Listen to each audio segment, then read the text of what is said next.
25 years that nobody knows about. And we're sitting here saying every negative thing, and I just feel like I don't know. They're not bad people. But I know deep down they want to be with each other. But you guys just hold on to all of the past, all of what he did to you, all of what you've done to him. And it's like nobody's... There's no fresh start. Every fight is about the past. Yeah, there's no fresh start. There's no and it's repeating forgiveness. yourself. Let's move forward. You guys just keep repeating yourself. Yeah. You know what you do wrong, and you know what you do wrong. And we're just sitting here doing what we do when we start arguing, but right now we can't really argue and get into a big fight. So it's... I look at this and I say, all right, in a high conflict marriage, staying together for the children is not a good idea. Because in a high conflict marriage, they are better off with divorce. Statistics, research tells that, longitudinal studies where you track kids that are children of divorce, of high conflict marriages, they do better. Kids are resilient. They get over it. There's no such thing as a good divorce. Everybody says, well, we won't let it get nasty. We'll have an amicable divorce.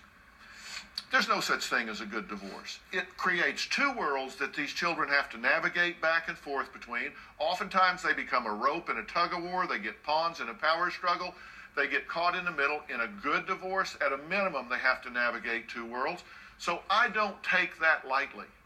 I don't take getting a divorce lightly, because even in a high conflict situation with an amicable divorce, it has an impact on these kids. So I look at all of that and I say, all right, you know what? I'm going to bring these people on the show. We're going to sit down. We're going to talk about this, because I'm looking and I see, I have things here. See, I have things broken down to even this is what the parents admit. So we don't have to argue about it, because I don't want to go through arguing about everything. So I break it down. I've got a 250-page notebook on this family that I have read cover to cover. I know more about you than you probably know about yourself. I remember things about you you've probably forgotten. Most of them were good, actually. Parents admit, arrested for domestic violence. You say he punched you in the face and pulled your hair. That you accidentally backhanded her one time. That you fought in the car, pushing and shoving. Both have been arrested for disorderly conduct. And you want to argue with me about how much you fight or not? I'm saying, are you kidding me? This is what you admit. This is what you admit. This isn't even what this is a debate.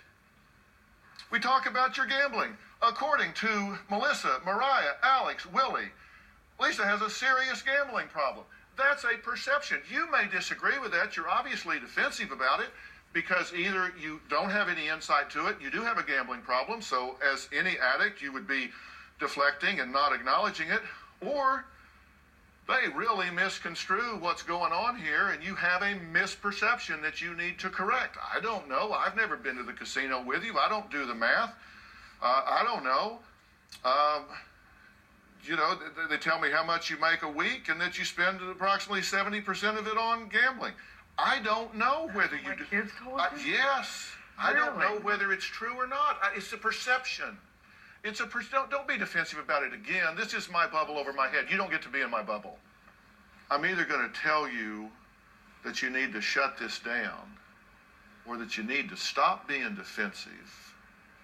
You need to stop arguing about history. I mean, that's your point. It's the same thing. It's like watching a rerun of I Love Lucy, right? It's the same thing over